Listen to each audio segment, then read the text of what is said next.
এইটা খাওয়ার পরে নারকেলের নাড়ু বলেন, মুড়ির মোয়া বলেন, সব কিছু খাওয়া ভুলে যাবেন। আসসালামু আলাইকুম ভিউয়ার, চলে আসলাম নতুন একটা রেসিপি নিয়ে। তো আমি প্রথমে সাদা তিল নিয়েছি, তিলগুলো একটু ভেজে নিব।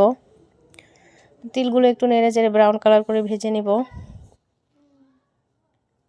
এই তো তিলগুলো এখন ব্রাউন কালার হয়ে গেছে, এখন তিলগুলো নামিয়ে নিব।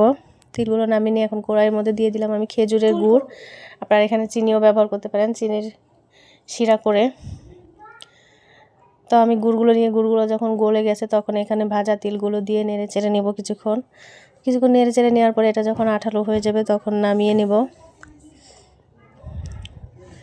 নামিয়ে নিয়ে একটু কুসুম কুসুম গরম থাকা অবস্থাতে এটা গোল গোল করে নাড়ু পাকিয়ে নিতে হবে। তোমার হাতটা বারবার ভিজিয়ে নেবেন। তো এই তো আমি এভাবে গোল গোল করে নাড়ুগুলো বানিয়ে নিচ্ছি।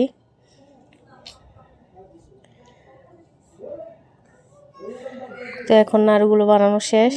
এই নাড়ুটা খুবই মজা হয়। ভিডিওটা